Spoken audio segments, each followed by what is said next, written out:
Well, I'm very fortunate that my guest now has met the Queen 4 times. So I'm going to find out what that was all about. Jackie Chappell, welcome. And tell me Thank you. your stories. They sound fascinating. Yes, I kind of met the Queen in each of 4 decades. The King passed away the year that I was born, 1952. So she's been Queen the whole of my life. Um, and I was in my late teens, coming up to 20, and a friend of mine was a Grenadier Guard, and the Queen was presenting new colours to the 2nd Battalion of Grenadier Guards. And we were at some big ball or dinner, and you could kind of throw your names in the hat to be chosen to represent your county or your town at this big presentation at Buckingham Palace. And our names came out of the hat. Wow, that I was know. that was a stroke of luck. It was very, very exciting. Somebody so young, I'd never been to anything quite like that before. Big presentation in the grounds of Buckingham Palace, and Princess Anne was there, Prince Charles was there, obviously the Queen. And so this big ceremony to present colours. And afterwards we had tea at Chelsea Barracks with the Queen in attendance. Oh, that is so good. Now, she was very young then, and all the pictures of her, she's looking really pretty. Is that your memory of her? It is my memory. She is was very, very pretty. But I think the thing that impressed me most was how tiny she was. She's very, very petite anyway, but she's absolutely tiny. Kind of, we see her at these things. She's so majestic and the center of attention, but when she's there in person, she's quite tiny. And so, when was the next time that you met her then? Um, so I was coming up to 20 then, and then in my 30s, my mum and my sister were visiting me from Australia. They'd emigrated quite a lot of years before, and where I lived at the time, they just arrived. It was kind of the next morning, and I said, "Oh, grab these Union Jacks. You'll need them. We're going to go and see the Queen." And they laughed because I live in Reading, and at the bottom of my road was an industrial estate, and they didn't believe me. I said, "No, seriously, we're going to see the Queen." So I handed them some Union Jacks, and we trotted off down the road. They couldn't work out what kind of a joke I was playing on them. And we stood on this grass verge, and not very long afterwards, up came this big black car, and out stepped the Queen. And I don't think my mum and my sister could quite believe it. We were just a few feet away, and there she was, and we greeted her. She'd come to open the new offices for the Reading Chronicle, as it was at the time. And we're just literally there. And there she was saying hello. And my sister's got the most beautiful picture of her from like just really close up. Oh, that's so lucky because I had a similar ish experience. I mean, I have personally met her, but there was this occasion when I went to a place where she was coming to open some offices. And even though I had my video camera and everything, it was really hard to like focus on her. There were lots of people in front, and actually, it's quite hard getting a picture of an individual when there's so many people in front of you. Yes, yeah, we were at the front, and I suppose my sister was kind of behind me, I guess. So I was there, said hello, Your Majesty, blah blah, and my sister took a picture, And and it that was just really exciting. I mean, that is the thing. All the people who have been to events say how exciting just being in the presence of the Queen was. But you have been actually very fortunate further on in your career, because you were the first female chief executive of the railways at one point, weren't you? And was it in that capacity that you actually got to talk to her? No, it was earlier in my railway career. She came to open Reading Station, and she spoke to quite a few people in the lineup. So I was there when she came to open the new station. I think in my capacity of as chief executive, I got invited. I don't know what they call them. It was this kind of big meeting to talk about vocational training, vocational education and training, which was my specialism, my forte, if you like. And they invited a few chief executives to come to this discussion. And we actually stayed at Windsor Castle. And oh, it was amazing. We stayed in St George's House. So, of course, you don't lock your door or anything like that. But it was just, I just remember turning up to the little side gate at the front. You know, the front of the castle, there's this gate, police on duty. And I pulled up and I got out of my car to ask the policeman where to park. And he opened the gate and said, Miss Chappell, please come in and park just there. What an experience. That's amazing.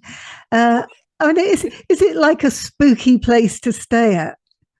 No, St George's House is, I suppose, relatively cosy. You have a room and none of the doors are locked or anything like that. It's a bit creaky. It's quite awe-inspiring, really, because you're in private bit, you know.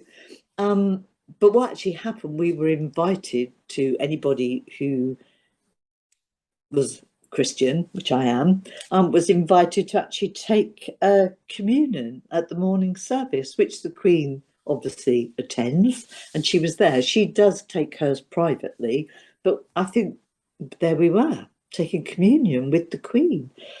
Oh, that's such an experience.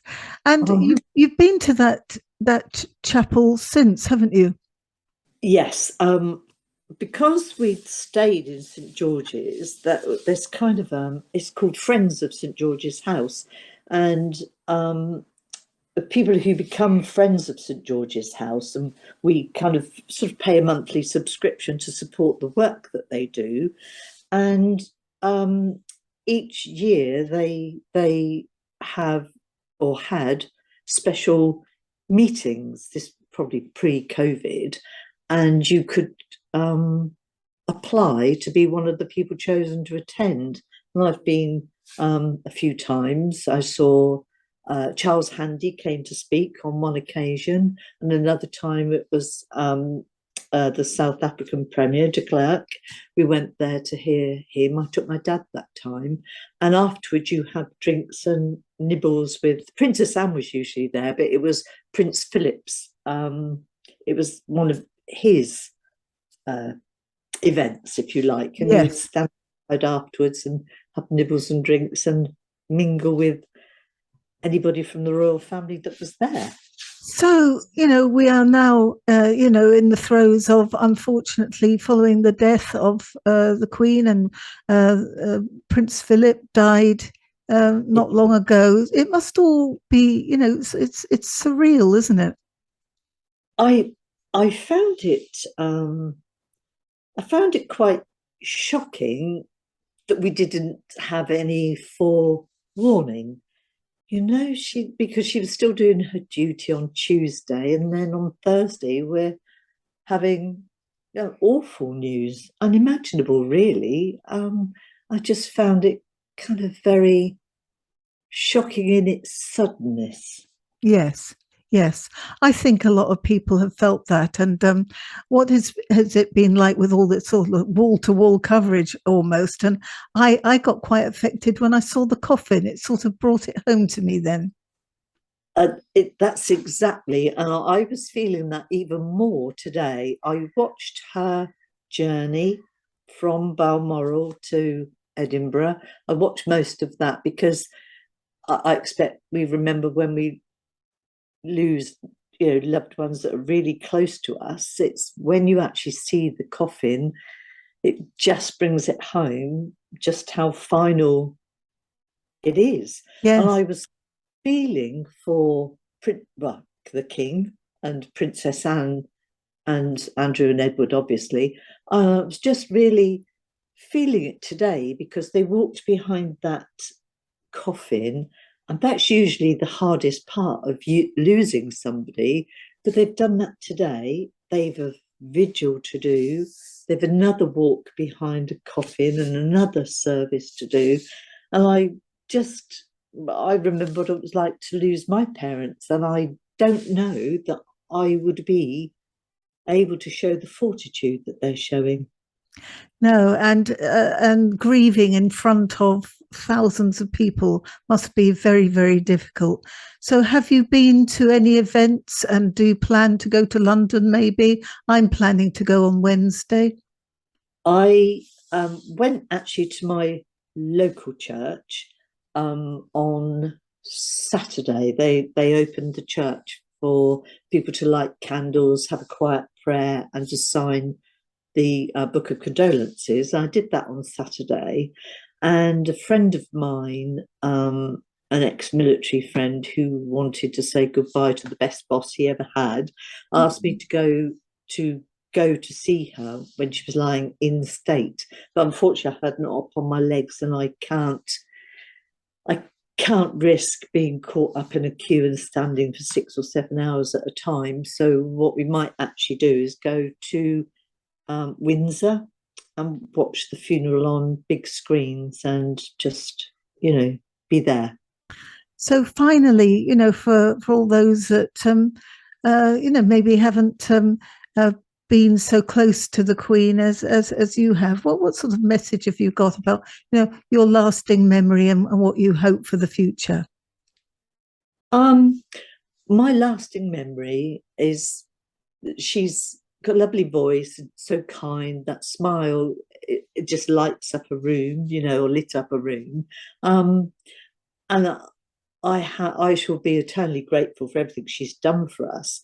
And I was just thinking today, watching King Charles leaving the service this afternoon, and I thought to myself already how kingly he looks. I think his face has changed Yes. quite a bit, and he does.